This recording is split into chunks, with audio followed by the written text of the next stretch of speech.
Déjà la 5e édition des Classic Days, commençons par quelques chiffres. 1221 voitures inscrites, 436 en piste, 150 voitures pour le Classic Tour BRM chronographe, 544 voitures pour la Classic Parade et environ 18 000 personnes sur les 2 jours.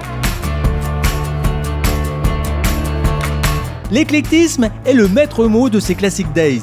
Ce qui ressort largement de cette édition est toujours la variété qui compose le plateau des participants. Des voitures les plus populaires aux plus exceptionnelles comme cette Porsche 962 Groupe C Biturbo, non loin de cette Alfa Romeo Giulia TZ2 de 1965. Pour résumer, le charme de la voiture ancienne. Le plateau d'avant-guerre est plus rempli que jamais, avec de véritables trésors issus des pionniers de la compétition automobile. Retrouvons Martin et sa superbe Bentley Blower. C'est une Bentley de 1929, 4,5 litres de cylindrée, 4 cylindres avec un énorme superchargeur situé à l'avant. 50 voitures de construite et il doit en rester 43 je pense. Une bonne puissance d'environ 200-205 chevaux et une consommation de 4 miles au gallon avec ses 4 carburateurs. Ce qui fait une conso d'un mile par litre. C'est ma première visite, première fois à Magny-Cours et il pleut. Il pleut tout le temps en France. Mais bon, l'auto c'est génial à conduire. Elle glisse tout le temps, c'est amusant. Mais cet après-midi, la piste sera sèche et l'auto sera une perfection. Dis-moi, cette auto, elle est difficile à conduire sur une piste détrempée? C'est très difficile, très glissant, très glissant. Aucun grip. De plus, l'auto n'a pas de frein. Tu dois utiliser le frein moteur et la glisse avec un poids de plus de 2 tonnes. C'est vraiment exceptionnel d'être sur une Bentley 1929 sur le circuit de Vermagny-Cours. Vraiment une histoire de passion et des sensations très fortes. Nous sommes à 90 miles, ce qui fait à peu près 150-160 km/h dans cette ligne droite.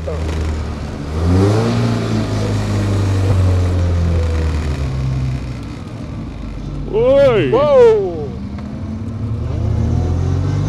Wow! Génial!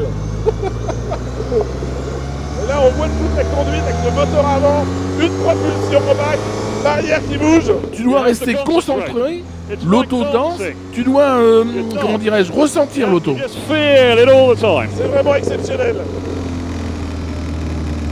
Le fameux 180.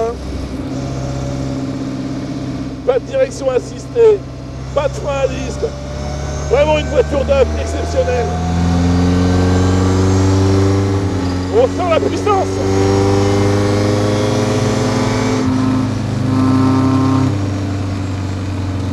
Extraordinaire. On vit vraiment des moments intenses à bord de cette Bentley.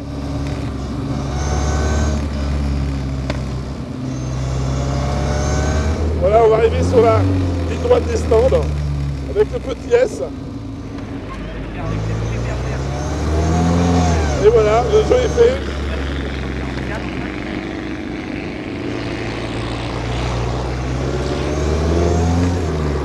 Wow, wow!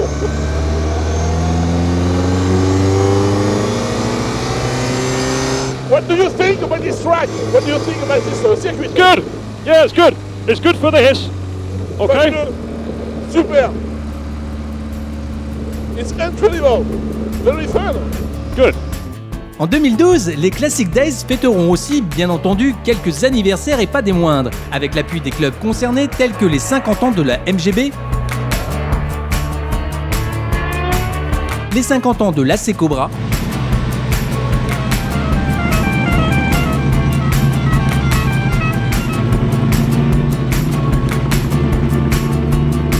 retour au paddock pour une exposition haute en couleurs à l'occasion du cinquantenaire de la marque René Bonnet, relais capital dans l'histoire de la monoplace française, trait d'union de DB à Matra. Tel un arbre généalogique, cette exposition comportera la dernière monoplace DB, la seule à moteur arrière, qui représentera les racines. La René Bonnet qui fera office de tronc, les Matra qui représenteront les branches et les Ligier à moteur Matra les feuilles. Le programme de cette édition fut gargantuesque à son habitude. Session de roulage libre par plateau sur la piste Grand Prix, rallye touristique, exposition de véhicules, animation, village marchand, démonstration de F1 proto avant-guerre et bien sûr la grande parade. De quoi en exténuer plus d'un. Rien de tel que le baquet d'une Matra F1 et son V12 pour piquer un petit somme. Il est temps de se réveiller pour la classique parade qui a battu tous les records, 544 voitures en piste. Record battu ou non, ce fut encore un grand moment de partage, de joie et d'émotion. Bref, encore une belle édition où l'on a pu croiser quelques merveilles, des gens heureux, des familles et une grande envie de communiquer cette passion de l'automobile.